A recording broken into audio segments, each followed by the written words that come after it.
अस्सलाम वालेकुम एवरीवन। आज हम करेंगे comprehension with Tabir academy.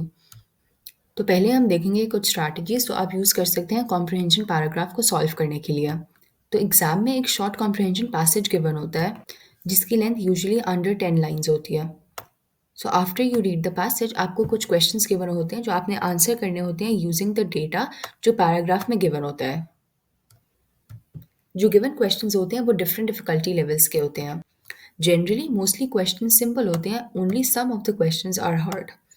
Students को यूजुअली तब ट्रबल होता है जब उनको क्वेश्चंस में यूज्ड इंपॉर्टेंट वर्ड्स के मीनिंग्स नहीं आते। तो अगर आप अपनी इंग्लिश वोकैबुलरी को इम्प्रूव करेंगे it will be really beneficial in solving the comprehension passage. Usually आपको सैम्पल प्रैक्टिस क्वेश्चंस भी गिवन होते हैं जो सेम पैटर्न पे होते हैं एज एनईटी। तो कॉम्प्रिहेंशन पैसेजेस को सॉल्व करने के लिए फर्स्ट स्टेप ये है कि पहले आप क्वेश्चंस पढ़ें और उसके बाद you should read the passage. जब आप क्वेश्चंस पढ़ें तो जस्ट रीड द क्वेश्चंस, उनके साथ जो चॉइसेस हैं उनको ना पढ़ें। जब आप एक दफ़ा सारे क्वेश्चंस पढ़ लें विदाउट द चॉइसेस उसके बाद आप जो गिवन पैराग्राफ है उसको रीड करें। इस तरह से जब आप पैसेज को रीड करेंगे जो जो क्वेश्चंस होंगे उनका मटीरियल ऑलरेडी आपके हेड में होगा।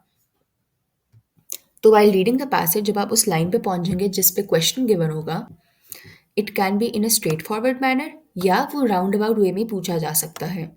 इस तरह से आप ज़्यादा फोकस कर सकेंगे on the line and you will be able to understand it. तो जब आप उस लाइन पे पहुंचे जिस लाइन से क्वेश्चन गिवन है don't just stop over there, आप उस लाइन से लेके एंड ऑफ पैराग्राफ तक रीडिंग करें। वंस आप एंड तक रीडिंग पूरी कर लें उसके बाद go and read the choices और फिर उसके बेसिस पे जो आपको सबसे आइडियल आंसर लगे उसको सिलेक्ट करें जिसको आप which would be dependent on the reading. Her reading comprehension का क्वेश्चन आपकी दो बेसिक एबिलिटीज़ मेजर करता है। या तो वो आपकी एबिलिटी मेजर करता है to remember what you read या वो आपकी एबिलिटी मेजर करता है टू अंडरस्टैंड या कॉम्प्रिहेंड द पैसेज जो आपने अभी पढ़ा है। जो सेकंड वाला स्किल है वो हायर ऑर्डर स्किल है बिकॉज उसमें आपको इंडिपेंडेंट थिंकिंग रिक्वायर्ड होती है।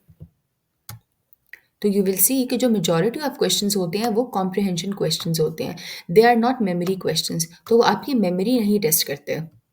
तो इफ़ यू वांट कि आपकी जो कॉम्प्रिहेंशन एबिलिटीज़ हैं वो इम्प्रूव हों और आप एक पैसेज को ईजिली कॉम्प्रिहेंड कर सकें तो you must be able to do this two things. First आप आइडेंटिफाई करें कि थीसिस क्या है या जो main idea of the passage है वो क्या है और जो ऑथर का प्राइमरी पर्पस है of writing this passage what is it. Second आपको ऑथर की लाइन ऑफ रीजनिंग को फॉलो अलोंग करना आना चाहिए जब आप एक पैराग्राफ से दूसरे पैराग्राफ तक मूव करें। अब हम कुछ कॉमन रीडिंग प्रॉब्लम्स देखेंगे जो आपको आ सकती हैं when you are reading the passage और फिर हम उनके सॉल्यूशंस भी देंगे। सो फर्स्ट प्रॉब्लम ये हो सकती है कि आप एक स्लो रीडर हैं और आपसे पैसेज टाइम पे फिनिश नहीं हुआ। तो इसकी मेन सॉल्यूशन ये हो सकती है कि आप पैसेज में गिवन मेन आइडियाज़ पे फोकस करें और जो ओवरऑल स्ट्रक्चर है पैसेज का उस पे फोकस करें instead of focusing on all the minute details. इस तरह से जो सिर्फ नेसेसरी डिटेल्स हैं उन पे आपका फोकस ज़्यादा होगा। एक और प्रॉब्लम ये हो सकती है कि आपसे कॉन्सेंट्रेट नहीं हो रहा बिकॉज आइडियाज़ बहुत ज़्यादा हैं एंड यू फील लाइक कि आइडियाज़ स्कैटर्ड हैं और जो टर्मिनोलॉजीज़ यूज्ड हैं उनसे आप फेमिलियराइज नहीं हैं। इस केस में अगर आप बार बार पैसेज पढ़ते रहें in order to understand the meaning of this terminologies तो आपका बहुत ज़्यादा टाइम वेस्ट हो जाएगा और आपके पास कम टाइम बचेगा in order to answer the questions. इसका सोल्यूशन ये हो सकता है कि जब आप पैसेज पढ़ें you start doing a dialogue with the writer. तो जब भी आपको कोई नया आइडिया मिले when you are reading the passage तो आप अपने आप को क्वेश्चन करें कि why has the writer written this passage. एक और प्रॉब्लम जो आपको आ सकती है वो ये हो सकती है कि आपसे आंसर नैरो डाउन नहीं हो रहा विच मीन्स कि आपसे एक वन बेस्ट आंसर सेलेक्ट नहीं हो सक रहा। इस केस में what you can do is कि जब आप आंसर्स कर रहे हो क्वेश्चंस तो आप जो ओवरऑल थीम है पैसेज की उसको जहन में रखो और you should start thinking like the test maker कि if the test maker has given this question तो उसने क्या सोच के दिया है। अनदर थिंग कुड बी कि आप ये क्वेश्चन करो कि जो पैसेज में गिवन टॉपिक है उसकी आपको ऑलरेडी कोई इन्फॉर्मेशन होनी चाहिए। तो उसका आंसर है नो, क्योंकि यूजुअली जो रीडिंग कॉम्प्रिहेंशन के पैसेजेस होते हैं वो डिफरेंट टॉपिक्स पे बेस्ड होते हैं। For example it could be business, social science, biological science या फिजिकल साइंस। और फिर इन्हीं पैसेजेस पे आपके पास 3 to 4 क्वेश्चंस होते हैं जो आपने आंसर करने होते हैं। तो जो टेस्ट मेकर है दे डू नॉट एक्सपेक्ट कि आपके पास ऑलरेडी कोई इन्फॉर्मेशन होगी अबाउट दिस टॉपिक्स। जो भी इंफॉर्मेशन रिक्वायर्ड है for you to answer the question वो सारी टेक्स्ट में मौजूद होगी।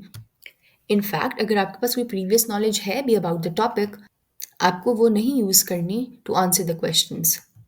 You should only concentrate on the information जो आपको पैसेज में गिवन है।